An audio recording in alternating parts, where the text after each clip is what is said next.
Hello everyone, it's Deep. If you're someone who is planning to study abroad and is confused between different countries at which country you should be selecting, or if you're someone who has already selected the country and you want to just see that where does your country stand, like you want to have that comparison, this is a perfect video, the right video for you guys. As in this video, I'll be comparing 4 different countries, namely United Kingdom, United States, Canada and Australia with respect to all of these different parameters, which is part-time jobs, full-time jobs and their wages. And we'll be talking about cost of living and post-study work opportunities, available citizenship, and these will be different sections in which this video will be divided. I've done a lot of research into this video, so I would really appreciate if you can smash that like button and also share this video with your friends and family members who are planning to study abroad. Without further ado, let's straight away get into this video. So first and foremost, let us start with the part-time jobs, the salaries related to part-time jobs. And here what I've taken is the national minimum wage of each country, and this is on per hour basis. And on per hour basis, expect to earn this wage as your minimum. So first of all, let us start with United Kingdom. So United Kingdom has got the minimum wage is $11.37 US. And for this video, my currency kind of unit would be US dollars. So you don't have to do much of the conversions. So for United Kingdom, it's 11.37. For Canada, it is 9.52. For the Australia, it is 14.54. And for the United States, it is 7.25. And also one thing to mention, I'll also be ranking these countries now. So the very first one, which has got the highest national minimum wage, is $14.54 is Australia. The number 2nd is United Kingdom. Number 3rd is Canada. And number 4th is United States. Now the next comparison point, which is for the full-time jobs. Now once you have graduated from the university, you have gone to an abroad country, you are pursuing your undergraduate or master's degree. After graduation, how much will be your salary per annum basis? Like in one single year, what will be your salary? So for United Kingdom, it is 33,000 to 46,000 US dollars. Now it is a range because it depends upon which course you're selecting, whether or not you've got some previous experience or not. So there are few of the things which really depends, but expect to earn in this range. The minimum for the United Kingdom will be 33,000 and the highest would be about 46,000. For Canada, it is 33,000 to 62,000. For Australia, it is 44,000 to 64,000. And for United States, it is 33,000 to 60,000 US dollars. Now, this is quite interesting. If you see for UK, Canada and the United States, if you just take the minimum salary on per annum basis, it is 33,000 US dollars. Whereas for Australia, it is higher. It is $44,000. So you can see that UK, Canada, United States is kind of similar in terms of the amount of salary which you can expect to earn after your graduation, at least at the minimum point. And for Australia, it is more. Interestingly, my next section here, I'll be talking about cost of living. Now this is very interesting. It is quite correlated with my last section. Now if you think about Australia, now Australia stands at the number 1st position. The cost of living is really high in Australia. So in my ranking criteria, it's number 1st. And even in terms of their salaries, which I discussed before, it was at number 1 because it had $44,000 after your graduation salary. So you can see that it has got higher cost of living. That's why you've got the higher salary as well. So this kind of comparison is very helpful for you guys. And then secondly, in terms of UK, Canada and United States, they're quite similar. There isn't like a very big difference in terms of cost of living. They're quite similar, and this can be also reflected from our last section where we talked about the full-time job salaries. The minimum graduate salary was kind of similar, about 33,000 US dollars when I discussed. Even cost of living is quite similar. So you can see that these two kind of indexes are really correlated to each other, and when I was doing the research, I was really kind of fascinated to see this comparison coming in. My number 4 section is about once you've finished your studies, what is the post-study work opportunity available? Because there will be few of the countries where you just finish your degree, you have to go back to your own country. For example, UK was an example of that. Before 2018, once you've done your studies, you have to go back.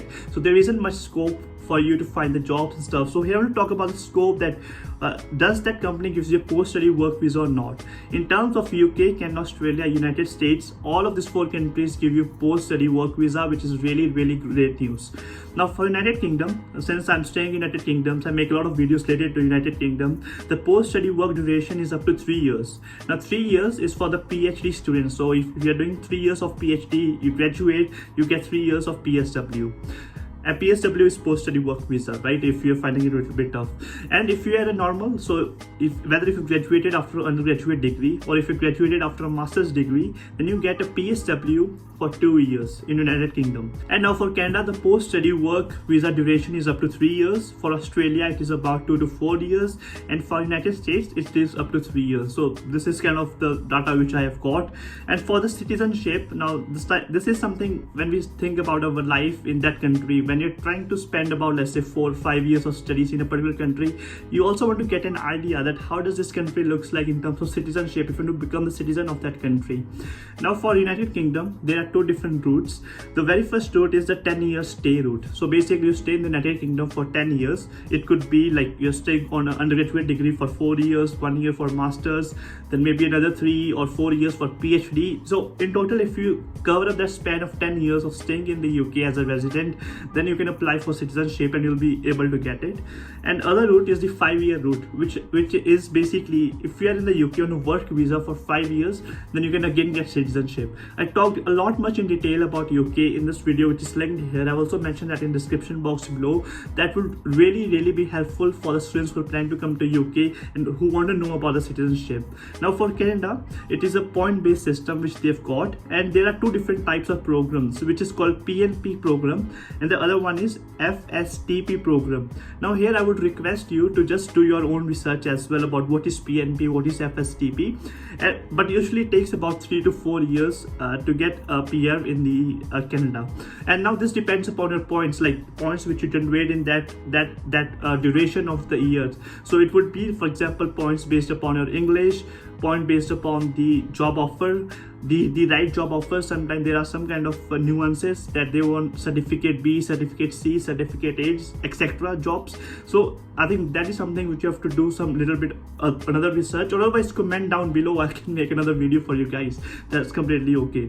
And for Australia, again, it's a point-based system and it takes about 8 to 10 years in order to get the citizenship for Australia. Now for United States, it is very funny. For United States, it takes about 10 to 20 years to get the citizenship, and it really depends upon what kind of job you are doing over there. And like there has been few of the websites which I was searching on, and it's like for United States it can sometimes also take about 100 to 200 years, which is ridiculous. So anyways, you know that United States takes a lot of time. Now if you have to rank these countries based upon the citizenship profile, Canada has got a very easy immigration system. So set my number first if you're thinking about citizenship. Number second would be United Kingdom, third would be Australia, and number fourth would be United States. And like, don't be demotivated. I mean, for example, if pursuing studies in United States, you can always like go to other country. You can go to UK, you can go to Canada, you know, for citizenship if you're thinking about. So there are always some options available later on. Now the last thing which I want to compare is in terms of the STEM courses. Now all of these countries are famous for their STEM courses. I didn't got the data for non-STEM, so I don't have much data about the business courses or MBA, for example. So for STEM is any courses, if it's science, technology, engineering and mathematics related, it falls into STEM category. And I just want to do a ranking based comparison, that which country is number first and which is country is number fourth in terms of this 4. If you're planning to do a STEM course, go for United States. It's at number first. It has got really great colleges and the universities which are world ranking, which is called world ranking. And number second on the ranking is United Kingdom. Number third is Canada, and number fourth is Australia. So these are my ranking. If you're planning to do STEM courses, what will be the ranking? But I don't think so it really matters too much. For example, United Kingdom, I'm doing chemistry and it's ranked number 2. I mean, all of these countries are really good, whether it's doing non-STEM courses or STEM courses. There isn't like too much big difference. I mean, that would be okay. So don't think much about I've put number first here, number fourth here in terms of the STEM. But the other points which I've mentioned, this would be something which the students, the prospective students who plan to study abroad will for sure take in their mind to make their like good decision, a reasonable decision, a responsible decision for their studies and also for their life duration when you're staying in that particular country. I hope this video was useful, and as I said, I've done a lot of research into it. I will be referencing the websites as well in my description box where I've taken this data from, so that you can look over to them again just to be sure, just to be mentally sure, and also subscribe the channel to get regular updates. We'll see you in the next video. Cheers, bye bye.